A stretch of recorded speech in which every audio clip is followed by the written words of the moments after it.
Olá, amigo do canal YouTube, aqui é o professor Dr. Antônio Juliano Breiner. Nós vamos falar hoje sobre o sistema complemento. O sistema complemento é formado por proteínas que são produzidas naturalmente por nosso organismo. Quem produz essas proteínas? O fígado, o macrófago. Observe que o fígado produzindo o C3, C6, C8, macrófago produzindo C2, C3, C4, C5, e essas proteínas participam na defesa do nosso organismo. Para que essa proteína seja ativada, nós temos três vias: a via clássica, a via da lectina e a via alternativa. A via clássica é assim chamada porque foi a primeira a ser identificada, e nesse trabalho nós vamos falar única e exclusivamente sobre ela. A via clássica, para ser ativada, precisa de um antígeno mais anticorpo. Então, esse anticorpo tem que estar pronto no organismo do indivíduo, do hospedeiro. Para que nós formemos um anticorpo, nós vamos levar aí no mínimo uma semana. Então, essa via clássica não é a melhor via para a nossa defesa, mas foi a primeira a ser estudada, a primeira a ser elucidada, nós vamos falar sobre ela. Aqui nós temos participantes do sistema complemento, é uma letra maiúscula e um número. Observem que nós temos 9 principais proteínas do complemento: C1, C2, C3, C4, C5, C6, C7, C8, C9. Essas proteínas, você imagina isso aqui como se fosse uma gangue, cada um com uma função, né? E eles se juntam para combater um outro elemento. Então é uma gangue a ideia principal que você deve ter. Para iniciar a via clássica, nós temos que ter o antígeno. Imagine aqui uma bactéria. Todo o desenrolar da ativação do sistema complemento é produzido na superfície da bactéria, na parede celular, para que você entenda melhor. Então nós temos um antígeno. A esse antígeno, a via clássica, liga-se o anticorpo. No caso aqui nós temos a IgG, são 2 anticorpos. O primeiro elemento do sistema complemento que liga nesses anticorpos é o C1. Esse C1 ele é formado por C1q, C1r, C1s. O C1q é o que faz a ligação, é como se fosse uma ponta globular, ele liga no anticorpo. O R ativa o S, isso aqui são enzimas. Então essa é a ativação da via clássica, não se esqueça: antígeno, anticorpo e o C1. O primeiro elemento da gangue que chega após o C1 é o C4. Cuidado que não é na ordem. O C4 chegando, ele vai ser quebrado pelo S, pela enzima S, em 2 fragmentos. O C4b, que é um fragmento pesado e vai ficar na superfície do antígeno, e o C4a, que é um peso molecular menor e vai ficar no tecido. Posteriormente, vai chegar o C2. Esse C2 chegando vai ser quebrado também pela enzima C1s. Esse fragmento C2 vai ser quebrado em C2b, que é um fragmento mais pesado, e C2a. Observe que até agora nós temos no tecido C2a e C4a, e na superfície da bactéria nós temos C2b e C4b. Esses 2 elementos se juntam, formando C4b, C2b, e isso aqui chama-se C3 convertase, é uma enzima. O próximo elemento que chega é o C3. Nós já chegamos com o C4, com o C2 e agora o C3. Essa enzima C4b, C2b, a C3 convertase, na hora que o C3 chegar para ajudar na briga, vai ser quebrado em 2 fragmentos. O fragmento C3a, que vai ficar no tecido, e o fragmento C3b, que por ser um fragmento mais pesado, ficará na superfície do antígeno. Então observe o próximo passo. Ficou na superfície do antígeno C4b, C2b e mais C3b. Essa turma toda é chamada de C5 convertase. Qual o próximo passo? Vai chegar ao C5. O C5 chegando vai ser quebrado num fragmento muito importante chamado C5a, que vai ficar no tecido, e o C5b, que vai depositar também na superfície da bactéria, do antígeno. Como é que nós vamos ter? Olha o C5b depositando. O C6 C7, C8 e C9, e C9 são muitos elementos C9, eles estão flutuando, estão viajando pelo corpo. Quando eles observam e veem o C5 ligado na superfície do antígeno, o C6 ajunta-se aqui, o C7, o C8 e o C9. Vai formar, olha aí, C5b, C6, C7, C8 e C9.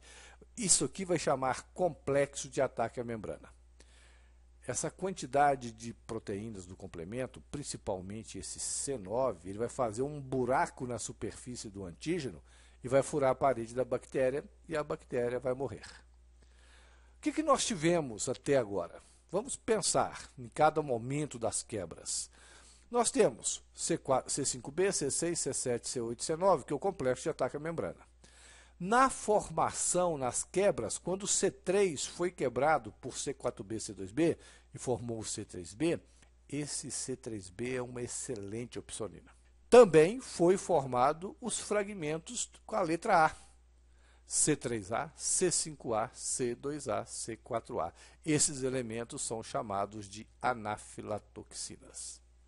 Então, observe, quais são as opsoninas C4b, C3b? Complexo de ataque à membrana, C5b, C6, C7, C8, C9. Anafilatoxinas, C3A, C4A, C5A. Como isso funciona para destruir o micro-organismo? Quando formar o C4b ou C3b, como formou o C4b? Foi quebrado o C4 lá no comecinho, né? Pela enzima C1S em C4A e C4b. Quando foi formado o C3b? Quando o C3 foi quebrado pela C3 convertase. Quem é a C3 convertase? Vamos voltar lá atrás, C4b e C2b. Então, quando formou esses dois elementos, C4b e C3b, eles ficaram na superfície do micro-organismo. Quando isso acontece, elas são chamadas de opsoninas, esses fragmentos. Por quê? Porque ativam uma célula fagocítica. Essa célula fagocítica, que vai fagocitar o micro-organismo, é o neutrófilo ou macrófago. Então, esse lance aqui do C4b e C3b é chamado opsonização. O que é a opsonização? É uma mediação entre o antígeno, entre o elemento que nós queremos destruir, e uma nossa célula fagocítica, uma célula de defesa. Por que existe essa opsonização?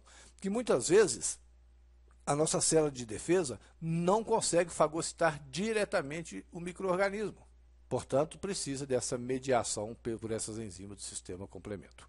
Quando se forma o C5b, C6, C7, C8 e C9, que é o complexo de ataque à membrana, ele por si só já fura o micro-organismo, podendo destruí-lo. E agora, e os fragmentos As, chamada anafilatoxina?